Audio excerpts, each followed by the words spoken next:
السلام عليكم ورحمة الله وبركاته. ازيكم؟ يا رب تكونوا بخير وبسعادة يا رب. هنعمل مع بعض النهاردة طاجن حلو قوي بالميكس الجميل.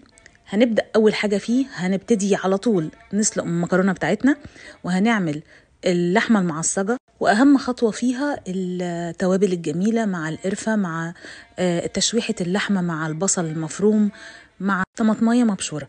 بعد كده خلاص هسيب اللحمة المعصجة. هاجي طبعا هعمل الكريمة او بديل الكريمة اللي احنا هنعمله. هجيب طبعا معلقتين دقيق متشوحين في 3 معالق زبدة، وهنزل عليهم على طول طبعا نص كيلو لبن. هاجي بقى احط ربع الازازة بتاعة الكريمة اللي عندي، طبعا بتدي طعم حلو قوي. طبعا كل ده بيبقى ايه يعني النار دافية جدا وهادية.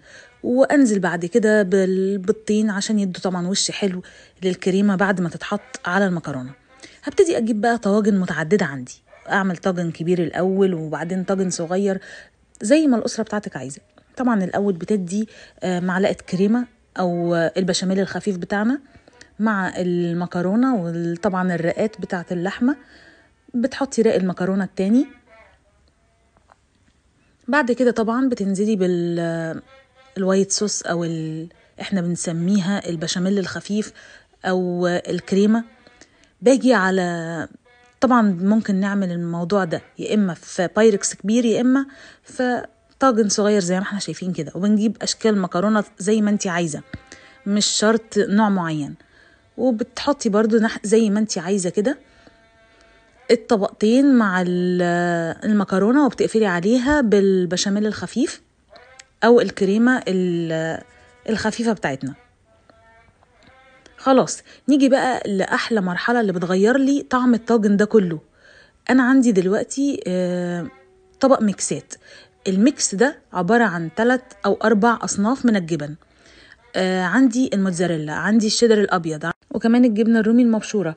وكمان أقدر إن أنا أحط في الميكس دوت ممكن أنواع جبن سوري. ممكن إن أنا أحط في الميكس ده الجبنة الشيدر نوع تاني غير الشيدر العادي ده. في شيدر طبيعي غني جدا بالكالسيوم واللبن والطبيعي طبعا. ممكن إن أنا أحط الميكسات بتاعتي زي ما انتوا شايفين كده. طاجن زي ده لما بنشتريه من بره بندفع فيه الشيء الفلاني، وبنبقى مش ضامنين نظافته، مش ضامنين هو بيبقى معمول من ايه، والجبن دي يا ترى البشرة بتاعتها زي ما احنا شايفين كده وفعلا حاجة نظيفة وغنية ولا لا. طبعا اللي يهمني اني ما اكلش جبن تكون فتافيت جبن وبواقي جبن او مش مضمونة مش معروفة المصدر. لكن انا لما اجيب جبنة البشرة بتاعتها طويلة وشكل الجبنة يفرح وتبقى اكنها فريش وطازة، يبقى كده اطمن ان انا هاكل ولادي حاجة نظيفة.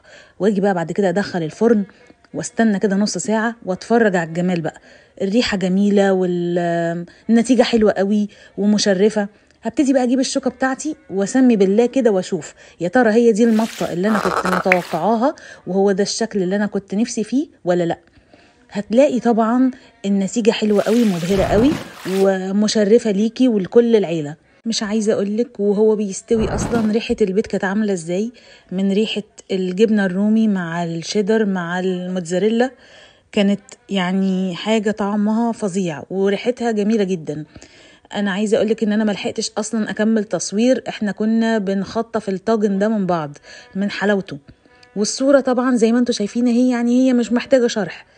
يا ريت تجربوا الميكس دوت وتقولوا لي رأيكم، ويا ريت تعملوا لي الطواجن بتاعتكم وتصوروها وتقولوا لي رأيكم في الميكس الجميل الخطير ده. هتلاقوا في صندوق الوصف لينك صفحة الفيسبوك بتاعت البيع. أتمنى يكون الفيديو عجبكم، أتمنى لايك وسبسكرايب وشير وكومنتاتكم الحلوة اللي ما أقدرش أستغنى عنها. السلام عليكم ورحمة الله وبركاته.